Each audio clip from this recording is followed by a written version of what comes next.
పాకిస్తాన్లోని ఇస్లామాబాద్ మండుటెండలో ఫైసల్ మసీదు తెల్లటి మెట్ల కింద కూర్చున్న ఈ వ్యక్తి ఒక సజీవ శవం కంటే తక్కువ కాదు. అతని చిక్కుపడిన జుట్టు చుట్టూ ఈగలు ముసురుకుంటున్నాయి. బురద, చెమటతో తడిసిన చిరిగిన బట్టలు ధరించి ఉన్నాడు. అతని ముందు ఒక పగిలిన అల్యూమినియం గిన్నె ఉంది. మసీదు బయట ఎప్పుడైనా ఒక విఐపి వాహనం ఆగగానే ఈ బిచ్చగాడు పిచ్చివాడిలా పరిగెత్తుకుంటూ వెళ్లి తన చిరిగిన బట్టలతో ఆ వాహనం ముందు భాగాన్ని శుభ్రం చేస్తాడు. ప్రజలు అతన్ని తిట్టుకుంటూ అసహ్యంతో ముఖం తిప్పుకుంటారు. అతన్ని పదే పదే కిందకు తోసేస్తారు. కానీ నొప్పితో మూలగకుండా అతను ఉన్మాదంగా నవ్వుతూ గాలిలోకి ఏదో కొనుగుతూనే ఉంటాడు. అటుగా వెళ్లే ప్రతి ఒక్కరికి అతను కేవలం మానసికంగా అస్వస్థుడైన ఒక బిచ్చగాడిలా కనిపిస్తాడు. కానీ ఈ భయంకరమైన వేషం వెనుక దేశం కోసం తన గుర్తింపును చెరిపేసుకున్న భారతదేశ గూఢచార సంస్థ రాకు చెందిన అత్యంత శిక్షణ పొందిన ఏజెంట్ ఉన్నాడని ఎవ్వరికీ తెలియదు. ఇది ఏదో పిచ్చి పని కాదు. 5 ఏళ్లుగా ఎదురు చూస్తున్న ఒక భయంకరమైన మిషన్కు ఇది ఆరంభం. భారతదేశంలో బీభత్సం సృష్టిస్తూ దాడులకు నిధులు సమకూరుస్తున్న మోస్ట్ వాంటెడ్ టెర్రరిస్ట్ను పట్టుకోవడానికి రా అనేక మంది ఏజెంట్లను నియమించింది. కానీ 5 ఏళ్ల పాటు ఎలాంటి ఆచూకీ లభించలేదు. ఆ తర్వాత ఒకరోజు ఒక పాకిస్తానీ సమాచారకర్త నుండి 3 అక్షరాల సందేశం వచ్చింది: ఫైసల్ మసీదు ప్యాకేజీ. ఆ టెర్రరిస్ట్ ఫైసల్ మసీదు వద్ద కనిపించాడని ఆ సందేశంలో స్పష్టంగా పేర్కొనబడింది. ఆ ఒక్క సందేశమే అంతా చెప్పేసింది. దేశం కోసం తన ప్రాణాలను సైతం త్యాగం చేయడానికి సిద్ధంగా ఉండి ప్రతి పాత్రలోనూ ఆరితీరిన ఈ ఏజెంట్కు రా శిక్షణ ఇచ్చింది. అతను తన గుర్తింపును దాచుకుని ఫైసల్ మసీదు వద్ద రెక్కీ నిర్వహించాల్సి వచ్చింది. అందుకే ఒక పిచ్చగాడి వేషంలో వెళ్ళాడు. ఇప్పుడు ఆ వేడి రోడ్డుపై కూర్చుని ఆ భారత గూఢచారి తన ఈ పిచ్చి చేష్టలకు అసలైన లక్ష్యమైన ఆ భయంకరమైన టెర్రరిస్ట్ కోసమే ఎదురు చూస్తున్నాడు. కానీ చివరికి జరిగింది భారతదేశానికి అత్యంత భయంకరమైనది. ఈ పిచ్చి చేష్టల వెనుక ఒక పెద్ద సస్పెన్స్ దాగి ఉంది. కానీ ఈ నాటకం భద్రతా సిబ్బంది దృష్టి నుండి ఎక్కువ కాలం తప్పించుకోలేకపోయింది. ఆ బిచ్చగాడు తరచుగా విఐపి కార్లను శుభ్రం చేయడం, వాటిని సందర్శించడం ఫైసల్ మసీదు భద్రతా బృందానికి అనుమానం కలిగించింది. భద్రతా అధికారి తారిక్ నిశిత దృష్టి అతనిపై కేంద్రీకరించింది. ఒక సాయంత్రం కాపలాదారులు అతన్ని వీధి నుండి ఈడ్చుకెళ్లి మసీదులోని ఒక రహస్య చీకటి విచారణ గదిలోకి విసిరారు. ఆ గదిలో ప్రకాశిస్తున్న ఒకే ఒక్క పసుపు రంగు కాంతి తారిక్ యొక్క భయంకరమైన ముఖాన్ని మరింత భయానకంగా కనిపించేలా చేసింది. ఈ పిచ్చి కేవలం ఒక నటన అని, ఆ వ్యక్తి ఒక పెద్ద కుట్రలో భాగమని తారిక్ దృఢంగా నమ్మాడు. విచారణ ప్రారంభమైంది. కానీ ఆ ఏజెంట్ తన పాత్రను వదులుకోవడానికి నిరాకరించాడు. తారిక్ యొక్క కఠినమైన ప్రశ్నలకు అతను ఉన్మాదిలా నవ్వాడు. తారిక్ కోపం తారాస్థాయికి చేరడంతో అతను భయంకరమైన హింసల వర్షాన్ని కురిపించాడు. అతను ఆ ఏజెంట్ చెంపపై కొట్టాడు, తన్నాడు మరియు నేలకీసి అతిమి పట్టాడు. ఈ భరించలేని నొప్పిలో ఒక సాధారణ వ్యక్తి తన నిజమైన గుర్తింపును వెల్లడించేవాడు. కానీ అతను ఒక ధైర్యవంతుడైన అధికారి. తన ఎముకను విరగగొట్టుకోగలడు, కానీ దేశ రహస్యాలను కాదు. రక్తంతో తడిసిపోయిన ఆ ఏజెంట్ నేల మీద పాకుతూ, సార్, కారు నన్ను కూడా ఎక్కనివ్వండి, నేను స్వర్గానికి వెళ్ళాలనుకుంటున్నాను అని కొడుకుతున్నాడు. తీవ్రమైన నొప్పిలో కూడా అతని ముఖంలో అదే బోలు, వెర్రి నవ్వు ఉంది. ఈ భయంకరమైన హింసను, అతని చెక్కుచెదరని పిచ్చిని చూసి తారిక్ అనుమానం చివరికి తొలగిపోయింది. అతను నిజమైన పిచ్చివాడని నమ్మి ఆ రక్తసిక్తమైన శరీరాన్ని వీధిలోకి విసిరేశాడు. ఆ ఏజెంట్ తన ప్రాణాలను పణంగా పెట్టి ఈ పరీక్షలో ఉత్తీర్ణుడయ్యాడు. ఇప్పుడు అతను ఎవరికీ అనుమానం రాకుండా మసీదులో ఒక అదృశ్య భాగంగా మారిపోయాడు. దాదాపు 1 సంవత్సరం గడిచిపోయింది. ఆ మండుటెండలో ఊపిరాడక తనను తాను ఒక పిచ్చగాడిగా నిరూపించుకుంటూ గడిచే ప్రతిరోజు ఆ ఏజెంట్కు నరకమే. కానీ అతని సంకల్పం మాత్రం శిలలా దృఢంగా నిలిచింది. ఆ తర్వాత ఒక మధ్యాహ్నం గత 5 ఏళ్లుగా అతను ఆతృతగా ఎదురుచూస్తున్న క్షణం చివరికి రానే వచ్చింది. అకస్మాత్తుగా ఫైసల్ మసీదు బయట గందరగోళం చెలరేగింది. పోలీసు సైరన్లు మోగాయి మరియు ప్రజలను వెంటనే ఖాళీ చేయించారు. భారీ భద్రత నడుమ విఐపి వాహనాలు ఆ బిచ్చగాడు ఏజెంట్ ముందు ఆగారు. మధ్యలో ఉన్న వాహనం తలుపు తెరుచుకుంది మరియు బయటకు వచ్చిన వ్యక్తిని చూడగానే ఆ భారత గూఢచారికి ఒళ్ళు మండిపోయింది. అతను మరెవరో కాదు, భారతదేశం మోస్ట్ వాంటెడ్ టెర్రరిస్ట్. కేవలం అతని ఆజ్ఞతోనే అమాయకుల రక్తం చిందించి భారతదేశ కార్యకలాపాలకు నిధులు సమకూర్చిన అదే మృగం. తన దేశ శత్రువును అంత దగ్గరగా చూసి ఆ ఏజెంట్ పిడికిళ్లు బిగించాడు. అతని నరాలు బిగుసుకుపోయాయి మరియు అతని కళ్ళు కోపంతో ఎర్రబడ్డాయి. ఆ క్షణంలోనే లేచి భారతదేశపు ప్రతి అమరవీరుడికి ప్రతీకారం తీర్చుకుంటూ ఆ భయంకరమైన టెర్రరిస్టు మెడను తన చేతులతో నులిమివేయాలని అతనికి అనిపించింది. కాని అతను రా కోసం పనిచేసి అత్యంత వృత్తిపరమైన గూఢచారి. తన నిస్సహాయత గురించి అతనికి పూర్తిగా తెలుసు. ఈ క్షణంలో అతని వద్ద ఆయుధాలు గాని సహాయక బృందం గాని లేవు. అతను తన కోపాన్ని అదుపు చేసుకోకపోతే ఆ ఉగ్రవాది దగ్గరికి చేరకముందే భద్రతా సిబ్బంది తూటాల వర్షం కురిపిస్తారు. దాంతో ఆ మిషన్ శాశ్వతంగా విఫలమవుతుంది. ఒక్క క్షణం పాటు అతను తీవ్రమైన నిస్సహాయతను అనుభవించాడు. కానీ మరుక్షణమే తన హృదయంలో రగులుతున్న ఆవేశాన్ని నిశ్శబ్దంగా అణచుకున్నాడు. అతను బిగించిన పిడికిలిని సడలించి అదే ఉన్మాదంలోకి దూకాడు. ఆ ఉగ్రవాది నిర్భయంగా మసీదు లోపలికి నడిచాడు. కాని ఆ రోజు ఆ గూఢచారికి ఒక విషయం మాత్రం నిశ్చయమైంది. గుర్తింపు ఇప్పుడు ధృవీకరించబడింది. ఆ ఏజెంట్ తన లక్ష్యాన్ని కనుగొన్నాడు. ఇప్పుడు అతనికి కావలసింది కేవలం ఒక ఆయుధం మాత్రమే. నడిపగలు మసీదు బయట నిస్సహాయంగా దిగులుగా ఉన్న ఒక బిచ్చగాడు ఫైసల్ ఆ రాత్రి చీకటిలో తన వాస్తవికతను పూర్తిగా మార్చుకున్నాడు. ఇస్లామాబాద్ వీధులు నిర్మానుష్యంగా మారినప్పుడు ఆ భారత గూఢచారి తన వికారమైన చిరిగిన పైవస్త్రాన్ని విడిచిపెట్టాడు. ఇప్పుడు ఆ భయంకరమైన ఉగ్రవాదిని వేటాడటానికి అతనికి ఒక ఆయుధం అత్యవసరంగా కావాలి. కానీ ఒక గూఢచారికి శత్రువుల కోటలో ఆయుధాల వ్యాపారం చెయ్యడమంటే మృత్యువును ఆహ్వానించడమే. తన గమ్యాన్ని చేరుకోవడానికి అతను రావల్పిండిలోని చీకటి ప్రమాదకరమైన సందుల్లోకి సాహసించి వెళ్ళాడు. అక్కడ చట్టమే పాలిస్తుంది, అంతేగాని అండర్వరల్డ్కు చెందిన క్రూరమైన గ్యాంగ్స్టర్లు, స్మగ్లర్లు కాదు. రాత్రి నిశ్శబ్దాన్ని చీల్చుకుంటూ అతను నేరాలు, మత్తుకు నిలయమైన ఒక రహస్య భూగర్భ బార్లోకి ప్రవేశించాడు. అక్కడి వాతావరణం పొగతో, పెద్ద శబ్దాలతో నిండి ఉంది. అందమైన అమ్మాయిలు ప్రకాశవంతమైన రంగురంగుల దీపాల కింద నాట్యం చేస్తున్నారు. గ్లాసులు ఒకదానికొకటి తగులుతున్నాయి. ఈ చీకటి అండర్వరల్డ్లో మృత్యువు, మోసం నీడలు దట్టంగా కమ్ముకున్నప్పటికీ ఆ రా ఏజెంట్ అక్కడ ఒక అనుభవం లేనివాడిలా కాకుండా పూర్తి ఆత్మవిశ్వాసంతో ఉన్నాడు. అతను తన రూపాన్ని, యాసను పూర్తిగా మార్చుకున్నాడు. ఇప్పుడు అతనికపై బిచ్చగాడు కాదు, ఒక స్థానిక వీధి రౌడీ. అతను రహస్యంగా ప్రమాదకరమైన స్మగ్లర్లు మరియు స్థానిక గ్యాంగ్స్టర్లతో కలిసి మద్యం సేవించేవాడు. వారితో కలిసి జూద గృహాలలో సమయం గడిపేవాడు మరియు క్రమంగా వారి నమ్మకాన్ని సంపాదించాడు. ఆ సమావేశంలోని ఒక చీకటి మూలలో అతను ఆ ప్రాంతంలోని అత్యంత అపఖ్యాతి చెందిన ఆయుధాల స్మగ్లర్ను కలిశాడు.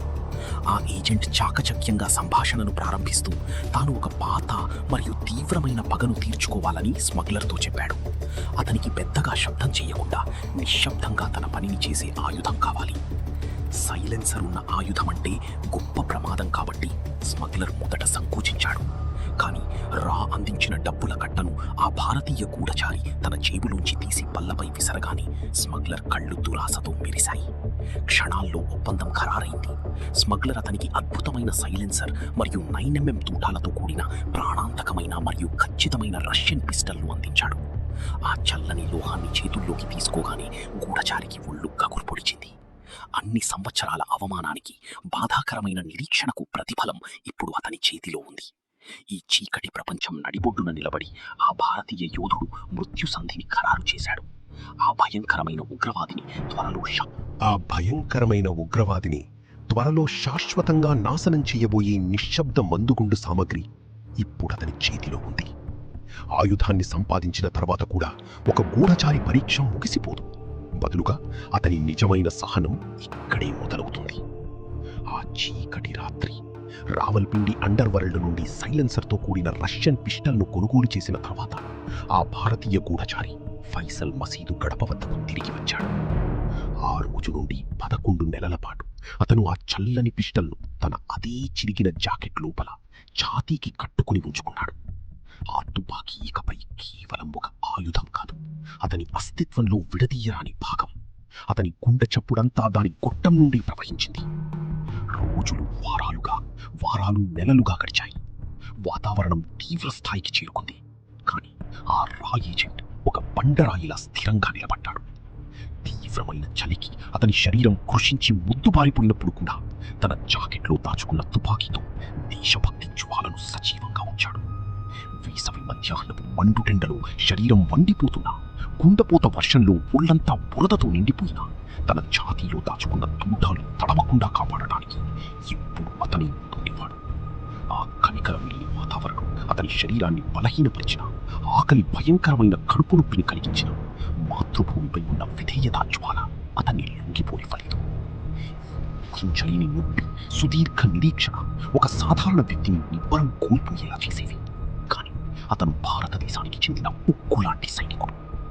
కాపలాదారులు అతన్ని తన్నినా, జనం ఎగతాళి చేసినా అతను ఎన్నడూ తన నిబ్బరాన్ని కోల్పోలేదు. అతను ఆ రహదారిలో ఒక నిర్జీవ భాగంగా మారిపోయాడు. అతన్ని అనుమానించడానికి కూడా ఎవరూ సాహసించలేకపోయారు. తనను విడుదల చేసినప్పుడు తన మౌనం శత్రువులపై మృత్యువు యొక్క భయంకరమైన తుఫానును సృష్టిస్తుందని, దాన్ని వారు ఎప్పటికీ మరచిపోలేరని అతను దృఢంగా నమ్మాడు. చివరికి ఆ భారతీయ గూఢచారి తన జీవితంలోని అత్యంత భయంకరమైన 5 సంవత్సరాల కోసం ఎదురుచూసిన ఆ రోజు రానే వచ్చింది. 11 నెలల పాటు మృత్యువు అనే ఇనుప విషాన్ని తన ఛాతీకి హత్తుకుని భరించిన తర్వాత ఆ రా ఏజెంట్ సహనం చివరికి నశించింది. అది మధ్యాహ్నం సమయం. అకస్మాత్తుగా ఫైసల్ మసీదు బయట వాతావరణం పూర్తిగా మారిపోయింది. పోలీసు సైరన్లు గాలిని చీల్చుకుంటూ హోరెత్తాయి. భద్రతా సిబ్బంది త్వరగా తమ స్థానాల్లోకి చేరుకున్నారు. ఒక బిచ్చగాడి వేషంలో నేలపై పడుకుని ఉన్న ఆ ఏజెంట్ తన సగం మూసుకున్న కళ్లతో దూరం నుండి వస్తున్న సుపరిచితమైన కాన్వాయ్ను గుర్తించాడు. 3 నల్ల కార్లు మసీదు వైపు వేగంగా దూసుకువస్తున్నాయి. కార్లు ఆగిన వెంటనే ఆ ఏజెంట్ గుండె ఆగిపోయినంత పనయింది. మధ్య కారు తలుపు తెరుచుకుంది. అదే భయంకరమైన ఉగ్రవాది గర్వంగా బయటకు అడుగుపెట్టి నేరుగా మసీదులోకి వెళ్ళాడు. ఇది ఆ మృగం యొక్క చివరి ప్రార్థన కాబోతోందని ఆ గూఢచారికి తెలుసు. సరిగ్గా 45 నిమిషాల తర్వాత ఆ రాక్షసుడు ప్రత్యక్షమయ్యాడు. అతని కారు తలుపు తెరవడానికి గార్డ్లు ముందుకు వచ్చారు. ఆ నరకంలో ఆ గూఢచారి ఒక పురుగులా బ్రతికిన ఏకైక క్షణమది. అతను హఠాత్తుగా తన సీటులోంచి లేచాడు. తన చిరిగిన మూటలోంచి ఒక మురికి గుడ్డను లాక్కుని పిచ్చివాడిలా అరుస్తూ పరుగెత్తి ఉగ్రవాది కారు ముందు భాగంపై పడిపోయాడు. సార్, కారు మెరుస్తుంది అని ముందు భాగాన్ని రుద్దుకుంటూ గట్టిగా కొనుక్కున్నాడు. భద్రతా సిబ్బంది అతన్ని తిడుతూ ముందుకొచ్చారు. ఉగ్రవాది ముఖంలో అసహ్యం, కోపం స్పష్టంగా కనిపించాయి. అతనికి చికాకు తెప్పిస్తూ ఆ పిచ్చివాణ్ణి దూరంగా నెట్టడానికి ప్రయత్నించాడు. అతను ఒక అడుగు ముందుకు వేశాడు. అదే నిర్ణయాత్మకమైన క్షణం. గత 5 ఏళ్లుగా నిస్సహాయంగా పాకుతూ భిక్షువుగా ఉన్న ఆ వ్యక్తి ఒక్క క్షణంలో మారిపోయాడు. అప్పటి వరకు పిచ్చివాడిలా అటూ ఇటూ చూడని అతని కళ్ళు ఒక్కసారిగా చిరుతపులి కళ్ళలా స్థిరంగా భయంకరంగా మారాయి. సెకనులో 100వ వంతు సమయంలో అతని ఎడమ చెయ్యి మెరుపు వేగంతో ముందుకు దూసుకెళ్లి ఆ ఉగ్రవాది కాలర్ను ఉక్కుబోల్టులా పట్టుకుంది. అదే క్షణంలో అతని కుడి చెయ్యి చిరిగిన జాకెట్ లోపలికి వెళ్లి తన చెమట, రక్తంతో సానబెట్టిన రష్యన్ పిస్టల్ను బయటకు తీసింది. ఆ ఉగ్రవాది కళ్లలో భయం ఆవహించేలోపే, లేదా ఏ కాపలాదారుడైనా తన తుపాకీని బయటకు తీసేలోపే థప్ థప్ థప్ సైలెన్సరున్న ఆ పిస్టల్ నుండి మృత్యువును హరించే 3 శబ్దాలు ప్రతిధ్వనించాయి. ఆ 3 తూటాలు ఆ భయంకరమైన ఉగ్రవాది నుదుటి మధ్యలో సరిగ్గా దిగాయి. ఆ మృగం కళ్ళు విప్పారాయి. అతని నుదుటి నుండి రక్తధార చిమ్మగా భారతదేశపు ఆ శత్రువు అదే తెల్లని పాలరాయిపై ఒక బరువైన చెట్టులా తప్పని శబ్దంతో కూలిపోయాడు. ఉగ్రవాది రక్తం తెల్లని పాలరాయిపై పడుతుండగా ఒక భయంకరమైన కేక వినిపించింది. దాడి చెయ్యండి, దాడి చెయ్యండి! భద్రతా సిబ్బంది ఆత్రంగా తమ తుపాకులను తీసి అటూ ఇటూ పరుగెత్తారు. ఈ గందరగోళం మధ్య క్షణాల క్రితం నేలపై పాకుతున్న పిచ్చగాడిగా ఉన్న ఆ భారతీయ గూఢచారి చిరుతపులిగా మారిపోయాడు. కనురెప్ప పాటులో అతను తన పిస్టల్ను జాకెట్లో దాచి జనసమూహం గుండా దూసుకున్నాడు. సరిగ్గా అప్పుడే భద్రతా అధికారి పదునైన చూపు పారిపోతున్న ఆ పిచ్చగాడిపై పడింది. ఆ ఉన్మాది ఇప్పుడు ఒక ప్రొఫెషనల్ కమాండో వేగంతో పరుగెత్తడం చూసి అతను ఆశ్చర్యపోయాడు. అతను పిచ్చివాడు కాదు, హంతకుడు అని అతను గొంతు చించుకుని అరిచాడు. అకస్మాత్తుగా తూటాల వర్షం కురిసింది. గాలిని చీల్చుకుంటూ ఆ తూటాలు ఏజెంట్ చెవుల పక్కగా దూసుకుపోయాయి. వెనక్కి వెనక్కి తిరిగి చూడకుండా అతను తనను వెంబడిస్తున్న గార్డుల దారిని అడ్డుకుంటూ ఒక బండ్ల బండిని బలంగా తన్నాడు. అతను చటుక్కున దూకి రావల్పిండిలోని ఇరుకైన కరటింకర వీధుల్లోకి దూసుకుపోయాడు. కానీ ప్రమాదం ఇంకా తొలగిపోలేదు. సైరన్లు మోగిస్తూ భద్రతా వాహనాలు ఆ సందు మూలకు సమీపించాయి. గార్డుల బరువైన బూట్ల చప్పుడు దగ్గరవుతుంది. సరిగ్గా అప్పుడే ఆ ఏజెంట్ మూలలో పార్క్ చేసి ఉన్న ఒక బైకును గమనించాడు. ఆ ఏజెంట్ ఒక్క క్షణం కూడా వృధా చేయలేదు. వెంటనే అతను ఆ వ్యక్తిని పక్కకు నెట్టి బైకును లాక్కుని యాక్సిలరేటర్ను పూర్తి శక్తితో తిప్పాడు. ఒక పెద్ద శబ్దంతో ఆ బైక్ సందుల గుండా నగరం వైపు దూసుకుపోయింది. దుమ్ము రేపుతూ ఆ వేగవంతమైన బైక్ ఇప్పుడు ఒక విశాలమైన నిర్మానుష్యమైన రహదారిని చేరుకుంది. చల్లని గాలి ఆ డిటెక్టివ్ ముఖాన్ని తాకింది. తాను తప్పించుకున్నానని భావించి అతను ఊపిరి పీల్చుకున్నాడు. తరువాత అతను తన బైక్ వైపు వెనక్కి తిరిగి చూశాడు. కానీ ఆ దృశ్యం అతనికి దిగ్భ్రాంతిని కలిగించింది. దూరంలో డజన్ల కొద్దీ పోలీసు వాహనాలు ఎరుపు మరియు నీలం రంగు లైట్లు మెరుస్తూ సైరన్లు మోగిస్తూ పూర్తి వేగంతో అతన్ని వెంబడిస్తున్నాయి. ఆ ఏజెంట్ పళ్ళు బిగించి తన బైక్ వేగాన్ని గరిష్ట స్థాయికి పెంచాడు. కానీ అప్పుడు ఒక భయంకరమైన దృశ్యం ఆవిష్కృతమైంది. హైవేకి అవతలి వైపు నుండి సైరన్లు మోగిస్తూ భారీ పోలీసు వాహనాలు నేరుగా అతని వైపు దూసుకొస్తున్నాయి. ఇప్పుడు ఆ భారతీయ గూఢచారి ముందు వెనక నుండి పోలీసులచే పూర్తిగా చుట్టుముట్టబడ్డాడు. మృత్యువు అతని కళ్ళెదుటే నిలబడి ఉంది. తప్పించుకోవడానికి మార్గమే లేదు.